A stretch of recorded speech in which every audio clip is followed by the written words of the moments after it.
And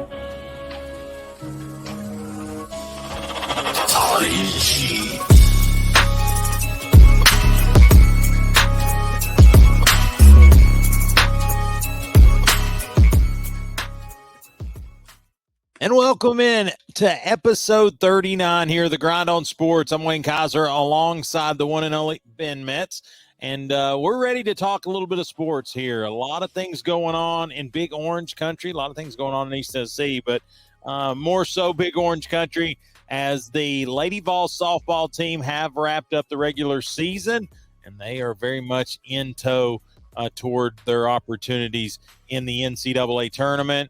And then the men Vols, the Diamond Vols, as I call them, base Vols, a lot of different terms I use.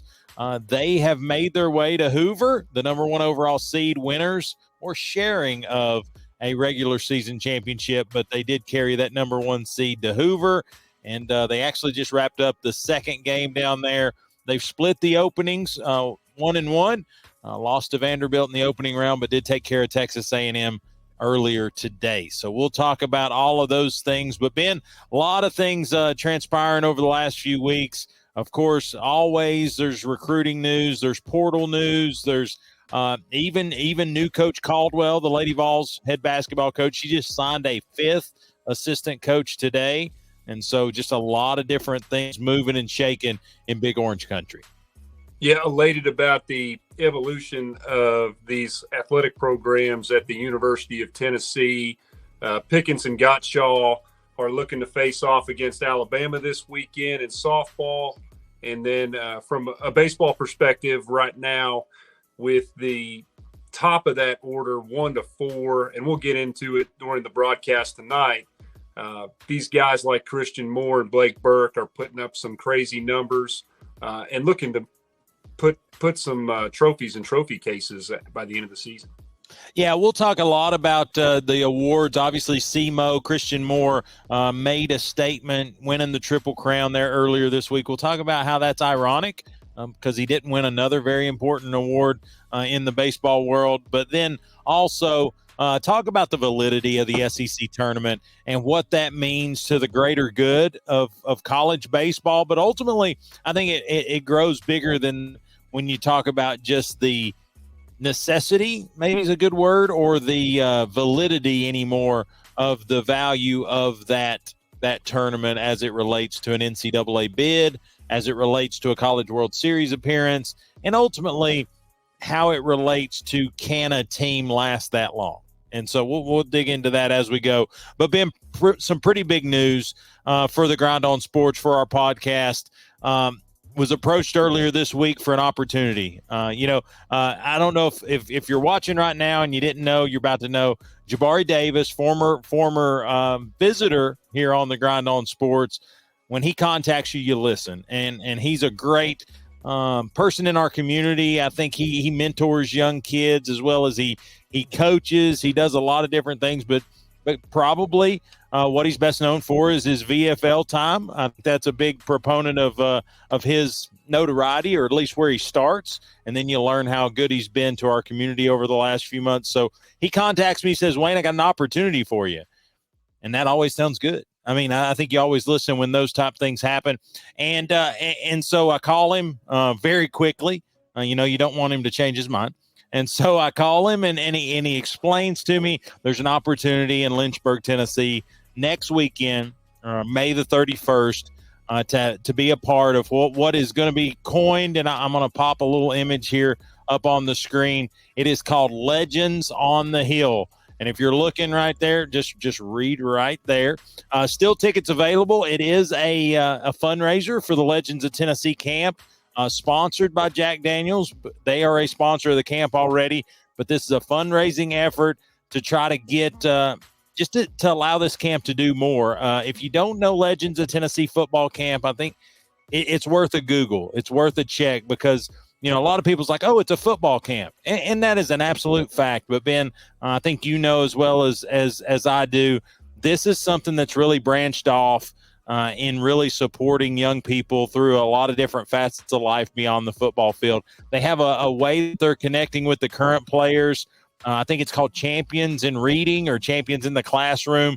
It's definitely an opportunity where they have players go to schools, read to young people, and just really provide some mentorship for these young athletes. And in a world to where NIL and all these things are definitely taking over, it's just an opportunity for them to really help young people and get them, I guess, a structure for what the future looks like. But it is next Friday night, May 31st, 6 to 9 p.m. at Barbecue Hill, Jack Daniel's Distillery, Lynchburg, Tennessee. It is a $100 ticket, but you can read or zoom in on this video. You can see that it's going to be a catered meal. There's going to be some, I believe, auction items. There's going to be a musician. It is going to be Terry Adams, who is I don't know if he's a VFL, but I think his cover of his album tells you he's a Tennessee fan, and so I'm excited to see what that night looks like. And he's going to let us do the MC or do the hosting of that event. So I think it's going to be fun to just sit down, talk ball with some former VFLs. Hopefully, hear some really cool stories about the time they were in Knoxville, and then I think ultimately, you and I know, the farther you get away from Knoxville, the more you experience how special your time on the Hill was. So excited to be a part of that again next Friday night, 6 to 9 p.m. in Lynchburg, Tennessee at the Jack Daniel's Distillery. We're super excited to be a part of that. But, Ben, big news. Yeah. Pretty excited to head that up. Yeah, super excited that J-Train, and I remember Jabari Davis. I was going to school the same time Jabari was. J-Train, that was a guy who in 2002 he had some big yardage rushing the football, and he was one of those guys that got the tough yardage. Came out of Stone Mountain, Georgia. Just a really good football player, a downhill runner, strong back. And after he left the University of Tennessee, and by the way, we do have a interview with Jabari on this podcast channel, so definitely check it out. But just a really superb human being, because after he got finished with his playing days, he went on to coach young kids in the Maryville community, and not just the Maryville community, but in East Tennessee in general. Sure. But what he does to impact the youth in this area, it's second to none. So we're very thrilled that Jabari is going to partner with us with this show, with the Legends of Tennessee, and I'm excited to see it stream, buddy. Yeah, I'm excited. I'm definitely, obviously, being a paid event, it won't be a live stream from the event, but we're going to try to cut some short videos, obviously catch all the hot takes that we can find from the interviews or the Q&As, and be able to share that with our listeners after the event sometime, probably next weekend and into the following week. So excited about that. But been huge times on Rocky Top. We talked last week, and I'll continue to beat this drum. We may be living in the good old days. We may be at a time that in the future we look back and say, man, it's going to be hard to beat that 2022 to 2020, whatever. I'll hope that it's a 15-year run. But we're in a good spot as an athletic department, as a fan base. I remember not just a handful of years ago, we were questioning turnover and change in about every sport you could think of. We were not qualifying for tournaments in about every sport you could think of. We didn't have some sports that we now have today. And so to me, to look up and really in a, I don't want to say nonchalant manner, but in really pretty short order, Danny White and the administration that pretty much came after the, the rock bottom that we seem to hit, Danny White, Donde Plowman, Randy Boyd. I think that's a three-headed monster that's really spearheaded this turnaround. And you look at it, men's basketball under Rick Barnes. I think them being able to right the ship at that UCLA moment when he almost went out west with Rick Barnes. I think that's a big moment in Tennessee basketball history, in the fact that he's began to build something that maybe even he didn't have at Texas. Here in Knoxville. When you look at the Lady Vols program, and this is, there's the old adage, ignorance is bliss. I don't know that the Lady Vols brand has ever really experienced rock bottom, but there has been some question marks the last few years with basketball, even with softball. And over the last handful of years, softball's definitely turned up the wick, but post the Karen Weekly full takeover. And then ultimately, with the Lady Vols, they've just made a change in an opportunity and in a hope to get them back to the top. So very, very strong approaches there. And then here, you look at 7-8 years ago, and Lindsey Nelson had a $5 Tuesday ticket, and it got you a free drink and a hot dog. And so, to me, what Coach Vitello's done in very short order, he made a comment the other day, and I had mixed feelings about it, but I mean, he's absolutely true. He said, you know what, we don't have the best tradition and we don't have the biggest stadium, but it takes a village, and dadgummit, we got one. And I said, whoo, let's rock and roll. And so to me, I just look at it and I'm like, what a time to be a Tennessee fan. We've spent so many years, we've spent so many seasons, whether it be Dooley, Butch, Pruitt, all those years in football, whether it be, Dave Serrano, Todd Raleigh, even though they did some nice things, we sat through that in baseball, Jerry Green, Buzz Peterson in basketball. You're just looking at it and going, this is really good. Like, I'm happy right now. And I know it's hard for Tennessee fans to ever say we're happy, but I'm going to say it, and I hope you agree with me. It's all right to be happy as a Tennessee fan right now. Yeah, absolutely. And, you started out that assessment perfectly, Wayne. It starts with your chancellor. It starts with your AD, and then the coaching staff just comes along. It starts to permeate within the program. But I'm going to touch briefly to complement all of your points with each program. You start with Rick Barnes, 8 years with the program, but under Rick Barnes, the second time this year we've won a regular season title. Okay, so I want everybody to kind of keep that fresh in your mind. 8 years, second time we won a regular season title. Prior to that, in Knoxville, it was Buzz Peterson ball. It was Buzz ball, 07 and 08. And then prior to that was Kevin O'Neill, 99, 2000. So prior to that, you're getting back into the 60s, buddy. We're in the 60s, So, so that's basketball. Moving on, women's softball. Karen Weekly, the last 2 years, has won a regular season title. Third time in her tenure. 22 years with the program. 2007 was the last regular season championship that she had won, but the last 2 years, she has really put herself in position to make a strong run in the Women's College World Series. Back-to-back Women's College World Series appearances could potentially happen. 2023, and then this year, of course, they're facing Bama this week. But as Karen Weekly has recently said, that with this pitching staff, with both Pickens and Gottschall, it's going to be incredibly difficult to beat this Tennessee softball team, especially if they hit the way they did this past weekend. And then getting into baseball, this is the stat that really takes me back and really appreciates where we are in time as a Tennessee fan. So this is the second time in Tony Vitello's career that we've won the regular season title, 2022, 2024. In the entire history of Tennessee baseball, there are only 5 regular season championships. And 2 of those were in 94 and 95. And guess who was on that Rod Delmonico team in 94-95? That's right. It was Todd Helton and R.A. I got to pin Dickey. it right there. So I got to pin it right there of the 94-95 SEC champs. So, I mean, when you think about that 94-95 team, R.A. Dickey, Todd Helton, you really have guys that are on that Mount Rushmore of Tennessee baseball. And now we're going to start talking about, is Christian Moore and Blake Burke, are these guys that are going to be on that Mount Rushmore? And let's not forget that Dylan Dreiling is only a sophomore. I mean, we get another year of this kid. And this kid's batting cleanup. He's putting up some pretty incredible numbers, and he's getting bigger, stronger, and he plays a hell of a left field out there. Well, I'll tell you this, and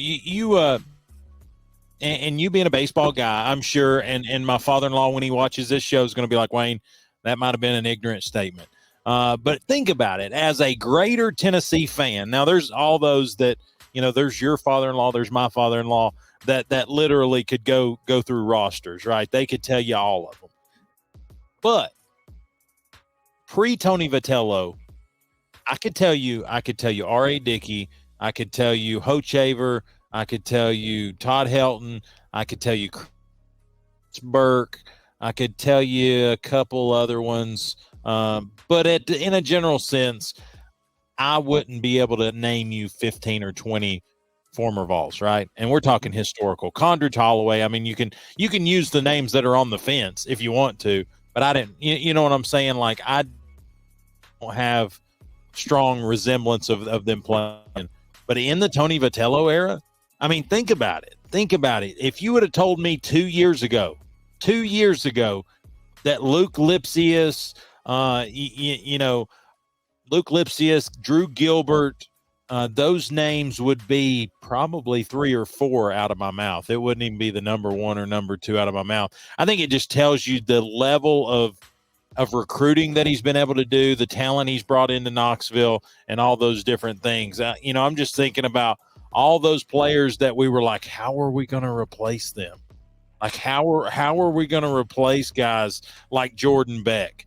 How are we going to replace at first base Luke Lipsius? How are we going to, the Swiss Army knife? And I don't know why his name is escaping me. He didn't have a really good pro career, but he was the guy that pretty much right there with Lipsius was breaking the home run record. He played catcher his last year here. Who am I thinking of? You're thinking of give me a minute. Yeah, it'll come to us. But I'm drawing a blank. But anyway, there's guys like that. Christian Stewart, I mean, that's one to think of. That was an early Tony Vitello guy. But then a couple other ones that have kind of moved through the system. I think a guy that was missed in Dave Serrano's time, played for the Reds, now plays for the Nationals, is Nick Senzel. I mean, that's a name that I would be really impressed to see what Tony Vitello and staff could have done with a Nick Senzel. Oh, wow. But I guess it's just it's the raising of the floor, but raising of the ceiling, right? I think ultimately Tony Vitello, no one in America, whether you hate us or not, whether you're Tim Corbin and you hate us, or whether you're Ben and Wayne here in East Tennessee and you love them, nobody can say Tony Vitello didn't raise the floor for Tennessee baseball.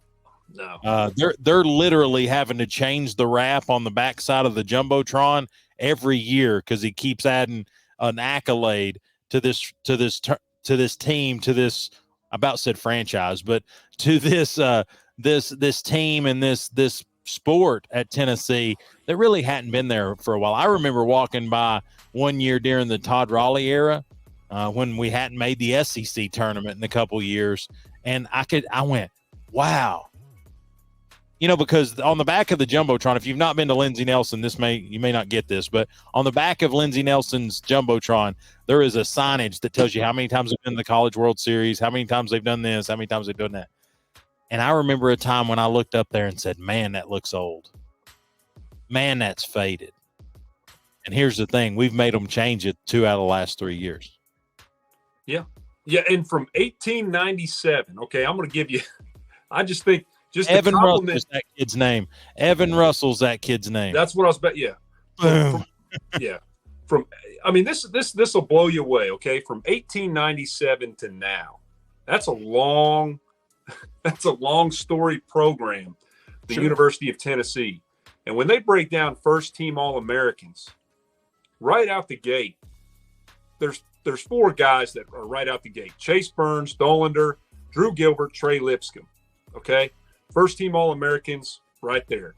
You have to go back to 2006 after that fall off. Okay, you got to go back to Aaron Sebia and Hochaver and Burke. And then you're going to drop off to 98, Pickler, 95, Helton Dickey.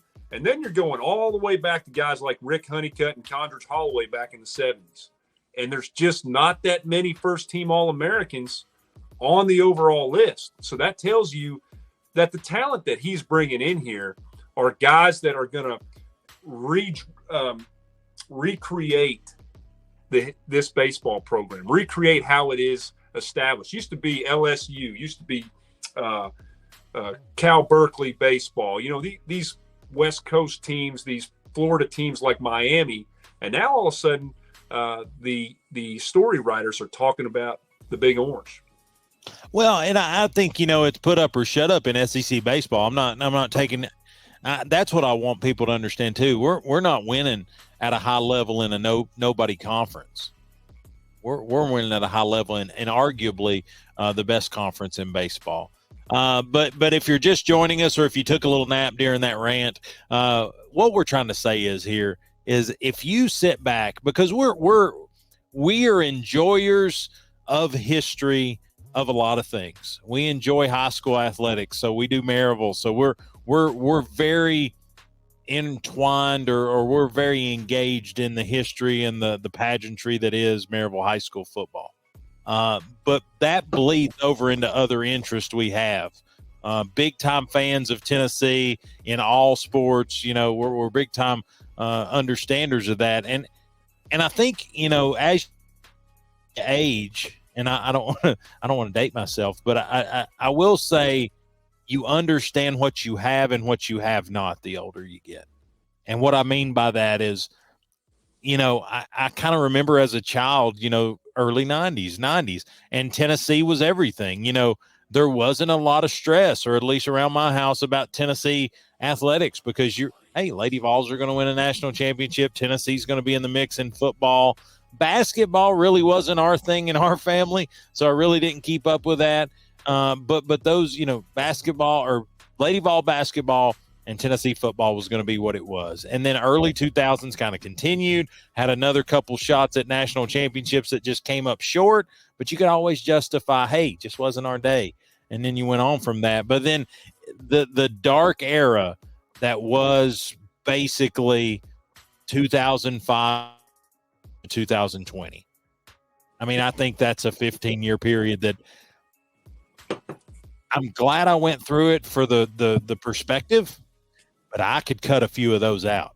I remember just all the heartbreak. I can remember it coming down to the last series of a Tennessee baseball season, and if we just happened to win one of the games, we didn't even have to win the series, had to win one of the games, we might get to go to Hoover, and we didn't. Mm-hmm. I remember when Pat Summitt, when she got sick, and then when she stepped down, and then when Holly, she continued the climb a little bit. And then after a couple years when Pat's players had left, things started to decline. I remember that just, whoa, this ain't supposed to happen. I remember, Buzz and Konzo, and I remember Donnie Tyndall. Even though I think his brand of basketball, he was tough, but I just remember going, man, people are laughing at us. Like, things are not going well. And then ultimately, I think anybody who's anybody, little plug to Mark Nagy's book, Decade of Dysfunction. You read that. I don't know if he didn't come to my living room and write that book, just because I remember the just down stuff. And I won't harp on that stuff, but I remember being at my best friend Josh's house when LSU, we win the game, and then they say, no, we had too many people on the field, and then LSU punches it in and beats us. I remember being there. Laura, probably a scream like I've never heard before or since from Laura, as she was just that mad about the situation. I remember being in Nissan Stadium when we played North Carolina in the Music City Bowl. And again, same season, but they had too many people on the field, missed a field goal, had a chance to kick it again, come back and beat us. Long walk back to the car in Nashville that night. I remember, where I was when Fulmer was announced as the athletic director, and it was a really high moment if you're a Tennessee fan, because you're like, Fulmer was the last good thing we remember, right? Here we go. We're going to get this thing right. His guy seemed to be Pruitt. We go down this path. He's a football coach is what we know. But then what we understood later on is he was just a dirtbag that was doing things the wrong way. I say a chip off the old block based on where he had coached at in the past. You can take that where you want to with it. But to me, I can name a lot of scars over that 15-year period. And then here comes really, again, the spearhead moment was when everybody got cleaned house. What was it? DiPietro, all those guys I can't remember the guy's name that had the comb over. He was the chancellor. I can't remember his name. Jimmy Cheek. Jimmy Cheek. Cheek. When he was here, I don't think he ever smiled, but we finally got rid of him. We got rid of Dave. What was his name? Dave Serrano. No. The AD. I called him the Hatchet Man because he just Dave Hart. He came in and just fired everybody. Yep. But got rid of the Hatchet Man, got rid of Cheek, and then the president resigned, turned over, retired, whatever. And so Randy Boyd comes in. I don't think Randy Boyd's took a check yet. I think Randy Boyd is all orange. He wants the best for Tennessee. He wants the best for everything. He wants the best track. He wants the best tennis. He wants the best golf. And then football, baseball, basketball, absolutely. But Randy Boyd, owner of a lot of things, but the owner of the Smokies is probably what most people know him for. He wants what's best for Tennessee, first and foremost. Dondi Plowman, this side of Dolly Parton, may be the most famous woman in the state of Tennessee right now, just because she doesn't take any crap. Like, she is going to put her mind out there. She's going to put the best interest of Tennessee out there. And ultimately, if you're a Tennessee fan and you're blue collar, you've been through some things, you want somebody that'll just roll their sleeves up and fight for you. And that's what Dondi Plowman will do. And then ultimately, the best hire, Danny White, a family of athletic directors, family in athletics, the understanding of what it takes to run a business that is a college, but ultimately get the most out of athletics, connect with the right things in athletics, sell the right things, get in the right platforms, if you will, facility upgrades, all those things. And then they put together a juggernaut collective and a juggernaut team of people that just, they're going to do whatever it takes to get there. And there's a comfort in that. I remember, and me and you, I think we're in agreement. There's a little city in the northeast of this country that just happens to run a 4-letter network that doesn't care for Tennessee. But I think we've got some leadership and some coaching right now that don't care, because you know how you beat people that don't like you? You win. You win. It's hard to discount a winner. And I think all of our programs, at least in a general sense, they are doing this. There's no more of this, ebb and flow. We're climbing in a lot of different areas. The tennis team played in the Final Four of a national championship, had a great season. Golf, I think for a long time, was ranked number 1 in the country. I think track has had a couple national championships, even in the individual stuff, and then had a 4-man relay that made a big run there. So all I'm saying is, if I've bored you to death, fine.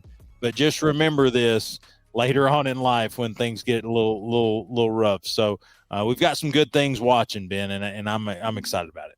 Yeah, I think for me, when I left the football stadium, when I left the football stadium after we lost on the Hail Mary in the BYU game. So I went to the Georgia State loss, and then I went to the BYU game. I'm walking out of Neyland Stadium. I'm in a dark place because we're 0-2 to start out the season against 2 teams that everybody picked for us to take care of business. Colleges don't even have practice squads, and I'm pretty sure the 98 or 2001 practice squad would have beat both those teams. Yeah, I was in a dark place there. I think one of the first moments where I started to see the investment into these athletic programs was when Randy Boyd cut the check for Jim Chaney to be on Pruitt's staff and lure him away from Georgia. Sure. Jim Chaney left Georgia, comes here, you're with the University of Georgia. You are in position to win national championships, and you're coming to the University of Tennessee to be offensive coordinator because Randy Boyd allegedly threw a check across the table and said, you can't turn this down. Now, things transpired from there to now with other hires. You mentioned it, Dave Hart hired by Tello, and you take basketball. One thing I wanted to bring up about basketball to complement where we're at with that program is when you look at the All-Americans in basketball, Dalton Connect, Grant Williams, 2024, 2019. Okay, go back to the next All-American before that, Chris Lofton, 2006. It's 13 years, people. And then you go back before that, that's 2003, Ron Slay. And then before that, guess what? That's 10 years of misery. And that is Allen Houston, Tony White, Dale Ellis. So we have come a long way as a fan base in basketball. We've come a long way in baseball. We're seeing where this football program is going. We had our first 10-2 season in a long time, a couple years back. And we're really excited about Nico and what he's about to potentially bring this year. Josh Heupel has his quarterback. So it's nice, isn't it, Wayne, to, like, as a fan, when I was growing up, you go through football season, then you're like, I got to stomach basketball season. We get through basketball season, but I got the Lady Vols. So Pat Summitt's going to, she's going to bring that magic to the University of Tennessee, and I'll enjoy the women's national championship. And then you get into the spring. Typically, we're lucky to make the NCAA tournament. More than likely, we go to the NIT tournament in men's basketball. And then you get into the summer and, just finish out the conference, see what you can do in the SEC tournament for baseball. Maybe the girls softball team will make a run. I mean, we had some good years with Monica Abbott and the Renfro sisters. But it's all coming together. It's like the apocalypse, the orange apocalypse has come, brother. And it is so much fun being a Tennessee fan. It is so much fun watching this. So, yeah, I'm elated, brother.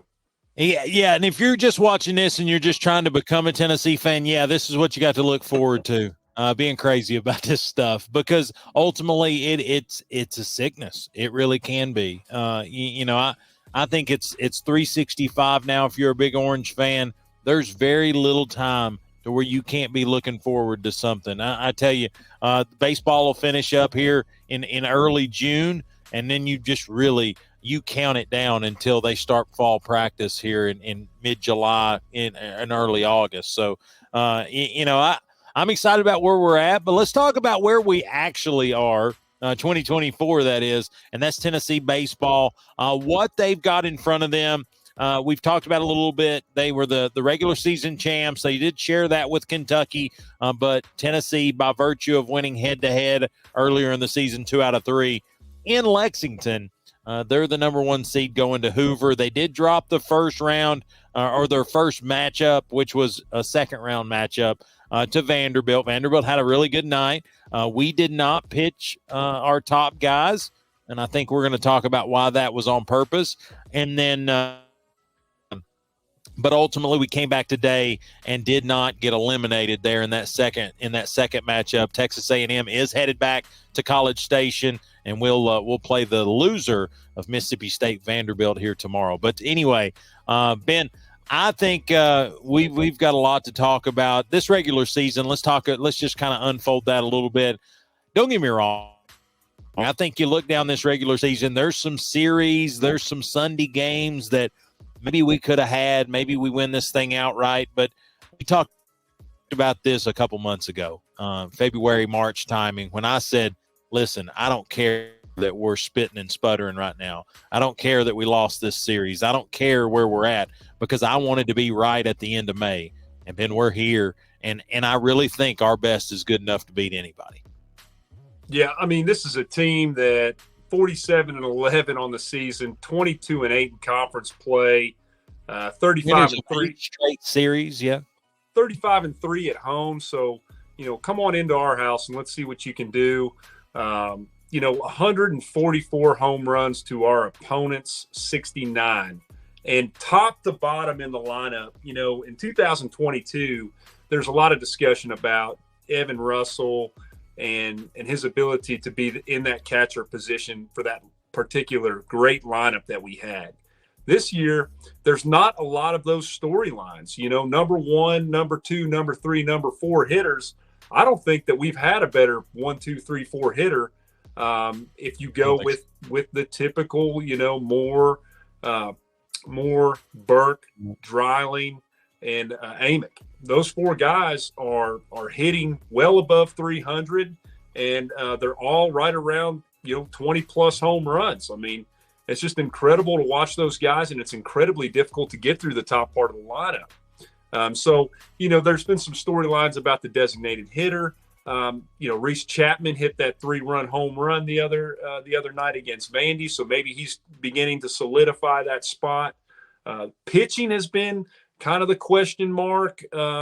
Having that, day one starter, the split between Stamos and Cowsey, guess what? That combination is working, and it's actually a creative combination that Vitello has, because if Stamos if he doesn't have his stuff, he brings in Cowsey quick. He pulls the plug, and Cowsey can come in. It's weird. It's like positive and negative on a magnet.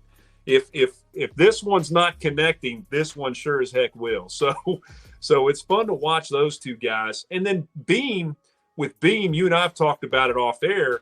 If we can just get through those first 3 innings where he gets comfortable, he's lights out inning 4 through 7. And then your day 3 guy, whether it be Sechrist or whoever you may call, and A.J. Russell, one thing about A.J. Russell, a stat that I want people, because he pitched the other night, and I think this is very important for all of us as fans to understand what we have with A.J. Russell. He threw 30 innings as a freshman out of the bullpen, a .89 earned run average, 47 strikeouts in 30 innings.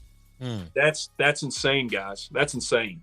So if he can give us what Vitello is saying going into the tournament, an inning here, 2 innings here, he gets a low pitch count, he gets us through the tough part of that game, we're going to be very difficult to beat this postseason. Well, and what I like about A.J. Russell, just to kind of compliment that statement is he's a little bit of a wild card now. He's coming off injury. We've got guys like Binky. We've got guys like Snead. We've got guys like Kirby. He has the ability to go 3+ innings. So we have got a lot of situations we can put together to make it difficult on hitters on the other side. And what I like about this team is don't get me wrong. You remember 2 years ago we started conference play, I think 15-1 or something stupid. Like we didn't lose for a long time. And it ended up we ran out of gas at the end. This team's not that. I don't know that this is just if I liken this to a lawn equipment, this isn't a lawnmower you can mow real fast with. This is a lawnmower that'll dadgum get the job done. And so what I like about it is it's not frilly. You're not going to see I think there's a couple top draft picks off this team, but there's some workers down the bottom of that lineup. I'm going to give a shout out to Cal Stark today. Hit a jack off Texas A&M pretty straight away. So what I'm telling you is this hitting lineup 1 through 9 is tough. They make pitchers work a lot. Probably look at more strikes on the first pitch than I'd like, but all the be it to work a pitcher down. And then in the pitching category, like you've said, we've got a lot of different options we can pour out there. So to me, I say all that to say, I think it's going to be difficult to get this team in a series. You may get a win in there somewhere. You may win a Friday, if you're looking Friday, Saturday, Sunday, they may win Friday night, but they're going to have their hands full on Saturday, and then we'll see how the chips fall on Sunday. And so to me, I like this team because of the grittiness, because of the adversity they've seen earlier in the year. And like you said, I think the ceiling's real high right now because you've got guys like Christian Moore that the only thing I worry about him is if he cools off because he is red hot right now, and we just need that to continue. Blake Burke seemed to be able to find his way around here the last few series, few games here, and so I'm hoping he's coming to life at the exactly right time. Then all the way down through there, you've made mention Dreiling, Chapman, Cal Stark. You talk about even Inslee kind of gets lost in the shuffle. He's a heck of a ball player I think he's hitting in the 6 hole right now. So to me, give me your best shot and we'll line them up.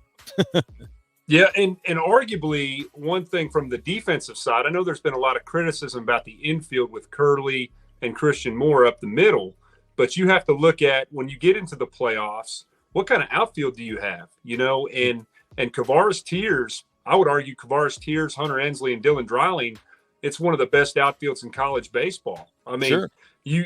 Ensley's got a .982, I think, fielding percentage. You look at Tiers, he's got perfect fielding percentage. And then you look at Dylan Dreiling, he's .976. So these aren't guys that make a lot of errors out there in the outfield, and they've got rockets for arms. And we saw also the other night in the Vanderbilt game, building off of what you talked about with Cal Stark.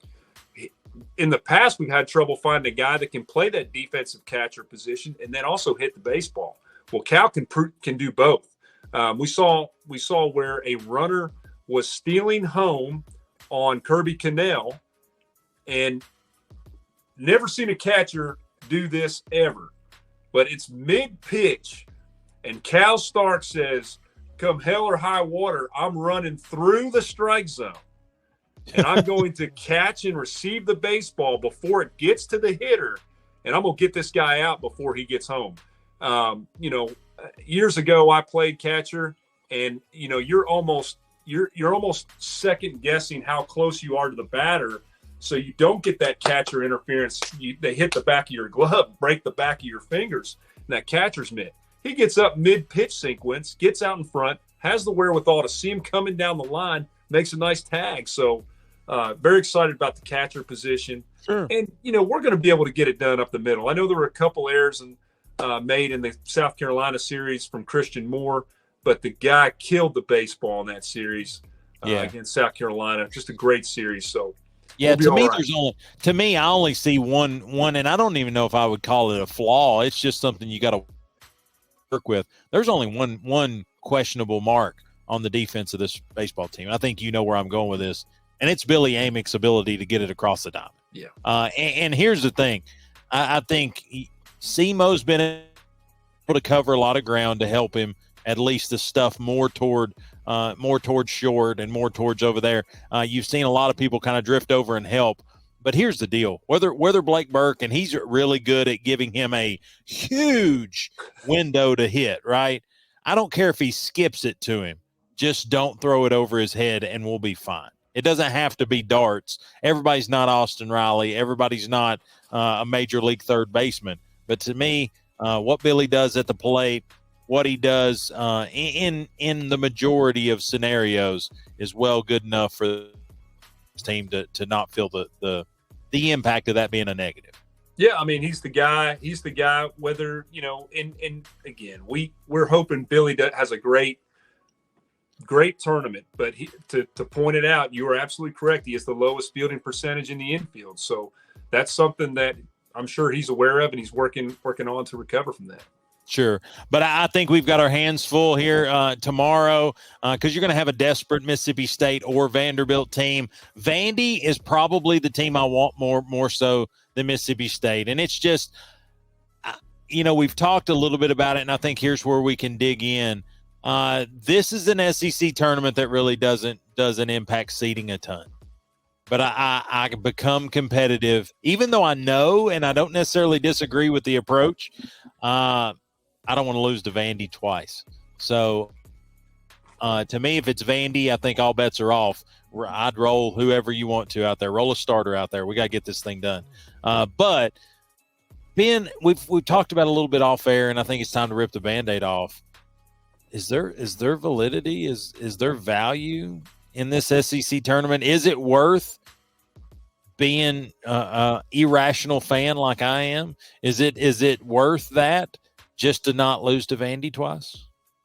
So I'll start with the Vanderbilt, and you know me very well. I'm going to quote the late, great George Cafego. And Cafego always used to say that, I think in the last game he played against Vanderbilt, they beat Vandy by 4+ touchdowns. And he was asked after the game, any regrets? And he said, the only regret I have is that we didn't go for 2 on the last touchdown of the ball game. I mean, and if you're a Tennessee fan, you absolutely despise that school, and that's just, I'm sorry if you're a Vandy fan and watching this. That's part of being a Tennessee fan is you have to burn that. We burn that. So hey, if they've made it this long in the show, they ain't a Vandy fan. And if you are, sorry, but you're tough. The only time we anchor down is on the Tennessee River on Saturday if we're hanging out in the river. Yeah, I don't know. Vote. So, but yeah, I mean, it's one of those games. It's one of those games playing in the SEC tournament. I'm selfish. I want this tournament championship, but it's not being coached, and it's not just by Vitello. It's by all the coaches. We saw the other night where LSU run ruled Kentucky, a much better Kentucky baseball team than LSU, 11-1. But it's pitching decisions. You're making decisions to salvage your pitching as you go into the NCAA tournament. And if you're a high seeded team like Tennessee, a number 1 seed, that's the smart thing to do. And Vitello's not going to come out and he's not going to tell you that that's what he's doing, but that's what he's doing. And he did it in 2000. He did it last year when we played against Texas A&M, and he pitched Halverson. He didn't pitch Dollander. He didn't pitch Burns. So it's one of those where you try to figure out. I think you said this best, Wayne, and I know you're going to get into this a little bit, but I'm going to start you off here. I think you try to figure out what you can do with what's the depth of your pitching going in the NCAA tournament. So I think he strategically put Snead out there because he needs to know if Snead can be a long relief guy if Beam gets into trouble, or if because typically in the Kelsey Stamos run, somebody's going to get hot and will survive, hopefully, that Friday night game. But in the second game against Beam, if Beam comes out and struggles like he has in the first couple innings, he's going to need a long relief guy. So he's trying to figure that out. He's already figured out the back end. Like you said, you can use a guy like Kirby Cannell, who hasn't had anybody score on him since April 21st in Kentucky. But from a hitting perspective in this SEC tournament, it's batting practice for these guys. They're getting live pitching. But going off what we're talking about, so everyone understands what we're talking about. These SEC tournaments are strictly money for the conference, and it's difficult for us to watch this and be entertained, because if we were coaching to win because it meant something, we would take care of Vandy hands down. If Vitello pitched that game or managed that game to pitch it the way it should have been, we'd have won that ball game. And it goes back even further for me and Wayne with basketball. We played Mississippi State first round SEC tournament. We had a bye. We had a bye in the SEC tournament. Mississippi State comes in, and after a minute and a half, Dalton Knecht gets the bench for 3 minutes. Not due to foul trouble. That coaching decision is we don't want our guys out here getting hurt, getting lots of minutes. We end up losing to Mississippi State. We could have gone to the West in the NCAA tournament where North Carolina sat and had a much easier route. But because we lost in the first round of the SEC tournament in basketball, we get thrown in a bracket with Arizona and Purdue. So, and that's because if you wear this, committees don't like you. So that's my opinion. And I'm off my rant, buddy. So you can pick up where I left off. Hey, Ben's a lot more efficient in his rants. I usually get off on squirrels and stuff. But here's the thing, man. You've said it. I agree with it. We've talked about it a lot. I don't think Coach Vitello, I don't think anybody looks at their players and says, "Hey guys, we're not going to win tonight." I don't think he looks at them and says, "Hey, don't attack the strike zone. Don't do this. Don't do that." He coaches them. He gets them ready to play, but then he ultimately wants to see if they can drive the bus a little bit. Mm-hmm. Are they going to be frustrated enough? Are they going to drive enough to get it done? And if they do, great. But it's not a situation to where they're going to push the envelope. And the reason being is the proof is in the pudding. A couple of years ago, arguably the best Tennessee roster that's ever been seen in Knoxville. We win the SEC tournament. We're there on Sunday. We're throwing confetti. We've got the trophy. We've got the T-shirts, hats, and we come back to Knoxville and we don't make it out of Knoxville. That's right. We don't get to Omaha. We are struggling to do what we thought was going to be an unstoppable team. We didn't even get a ticket to the dance. And so I think the last 2 years have been really evident. Tennessee goes to Hoover. They're part of the spectacle. Even Tony Vitello says it's a show. He said, come out. It's a show. You're going to see the best in college baseball. And that's true. You're not going to see their best effort, but you're going to see them. And so to me, the watered down version of these SEC tournaments, you look at Mississippi a couple years ago, win a national championship, bounced in the first or second round in the SEC. I'm pretty sure, if I'm not mistaken, we might have run ruled one of them. And then the next year, I think Mississippi State wins it. Same thing. 1 year, Vandy wins it, wins the national championship, bounced in the SEC tournament. I don't know. I don't have this data in front of me, nor did I know that I was going to say this, but I don't know that you can find an SEC champion national championship match. Yeah, I mean, there's too much in front of you. There's too many games to be played. There's too much opportunity for you to either be too high on yourself, be too low on yourself, run out of gas, all those things that is real in sports. You've been playing since early year, and all of a sudden you're at a big ballpark, and you ain't got it. You ain't got it right now. And so I would argue that these conference championships, and I'm not just talking about the SEC, I think that's the most daunting because obviously it's the best it's the best conference in college athletics. But to me, what are you gaining here? We talked about it today, and I don't know that if there's anybody that has pull or ways to make decisions, then I'm proud of our podcast. But here's the thing. I understand the financial side of it. They're not going to say, oh, well, let's just get rid of that. The town of Hoover's not going to do that. The sponsors aren't going to do that. SEC Network's not going to do that because there's too much of this going on. Mm-hmm. But you can revamp this, and ultimately, like we talk about, people call them bubble teams. People that are close, but maybe not in. Well, lock them up. How about let's do this? Tennessee, Kentucky, Texas A&M, Arkansas, they're locks. They can only lose from this because we won the SEC championship a couple years ago.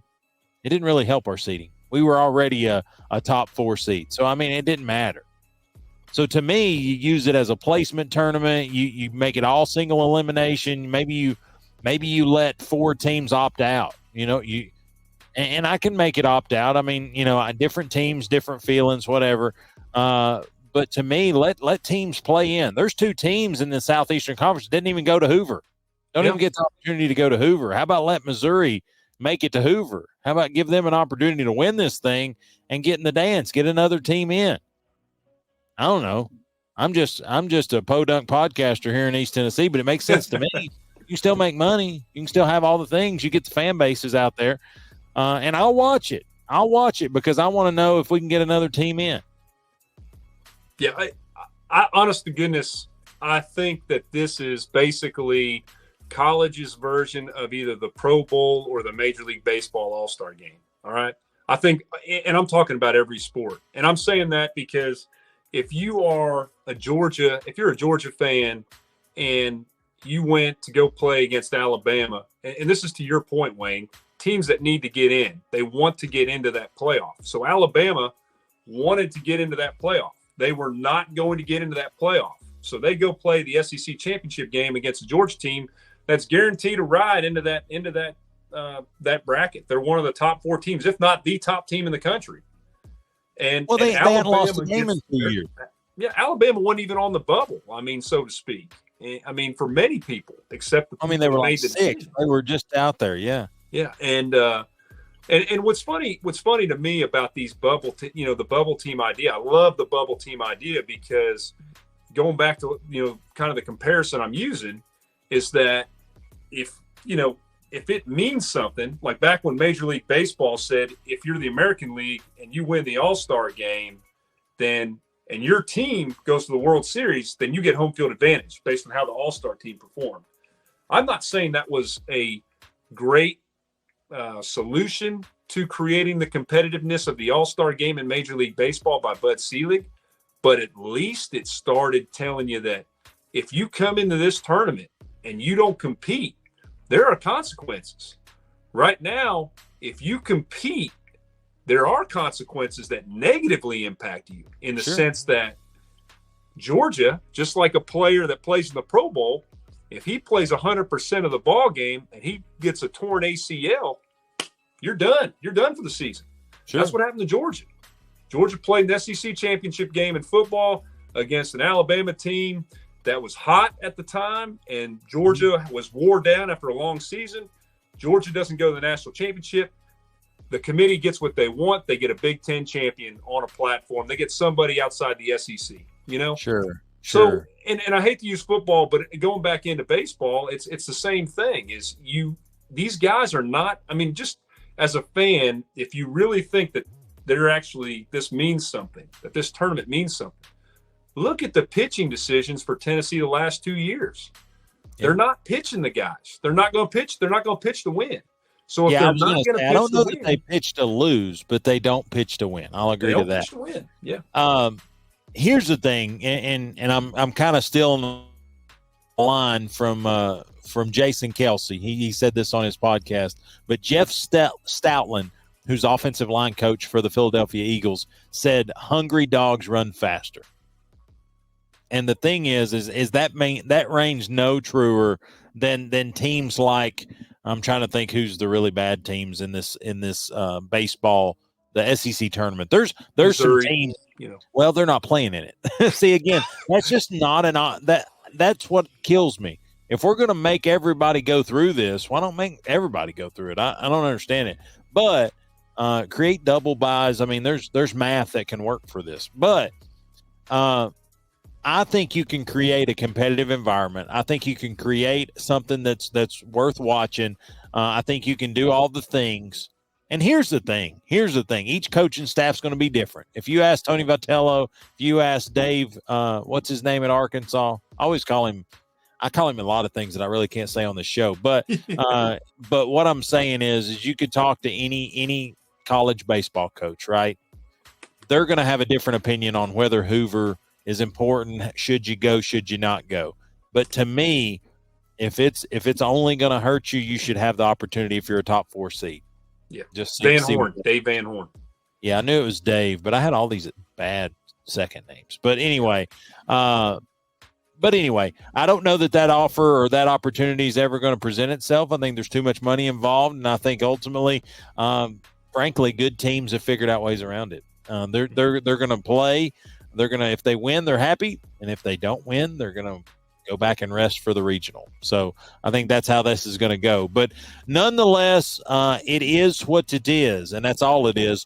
And at Hoover this weekend, today, Tennessee gets the victory. They will play the loser of Mississippi State and Vandy.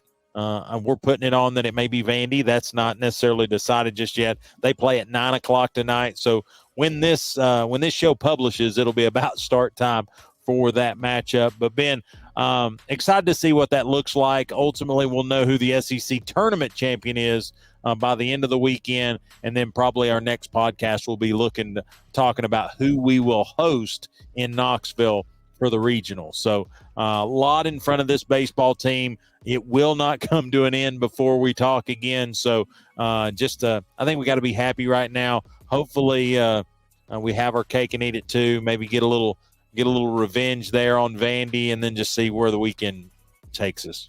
Yeah, I mean, did I say I was elated? I'm elated. That's going to be the third time that I've said that during this broadcast, but just extremely thrilled where we're at as Tennessee fans. Whatever sport you're cheering for, we're being a competitive team. Trust in Danny White, and let's just continue with this success for the rest of the postseason going into football season, my friend. Oh, absolutely. Couldn't agree more. Last thing, and then we'll give the shout outs here at the end. But again, next Friday night, we will be hosting the Legends on the Hill at Jack Daniel's Distillery, Lynchburg, Tennessee. We will be there with the Legends of Tennessee football camp, Coach Jabari Davis, and a lot of others. Chris Treese, I think Eric Westmoreland's typically there, Justin Harrell. I think Marlon Walls makes appearances. It's usually different at each stop, so keep following Legends of Tennessee to see that direct listing. But again, check this out. At this time, tickets still available. You can scan the QR code there at the bottom right. But it's going to be a catered event. There'll be former Vols there. There'll be a Q&A session that we'll kind of MC there. And then obviously a good band there. Terry Adams will be performing at the Barbecue Hill venue on Jack Daniel's Distillery there in Lynchburg. So excited about that. But Ben, as we wind down here, finish up today's show, shout out to Tennessee Lady Vols softball in their opportunities to move forward, host a regional, be regular season champs, just keep on keeping on. So Coach Karen Weekly and her bunch, congratulations on success and good luck moving forward into the regional. And then, of course, the Diamond Vols, the base Vols. Let's talk about Tennessee baseball. Coach Vitello, that whole 1 through 9 lineup, all the pitchers, Kirby's mustache. We want all to have success here this weekend in the SEC tournament in Hoover. If we're going to drive down there, might as well win, right? And then ultimately in the selection process, and then see who we're going to face next weekend in the region. So best of luck to everybody involved, right? Go Big Orange, buddy. We got this. Hey, and we'll talk about it next week. That's the cool thing about this whole podcast thing is we got a schedule and we try to keep to it. But if you've watched us to this point, we appreciate your toughness. It's always sometimes fun to listen to us, but can be difficult. So thanks for listening to us. If you like what you've heard, of course, hit the like, subscribe, share, all those good things that come with podcasts. We're on Apple Podcast. If YouTube's been kind of a difficult thing for you, we're on Google Podcast. We're trying to get on other platforms. So if you know how to do that, send a message. But until next time, as always, we're going to have a good time watching Tennessee this weekend, and we'll talk about it next weekend. Ben, any final things? No, thanks for listening. We appreciate you all, and let's make a big run this postseason and win some championships, brother. Yes, sir. Yes, sir. Thanks for listening. Take care. Be safe. And as always, guys, grind on. Grind on.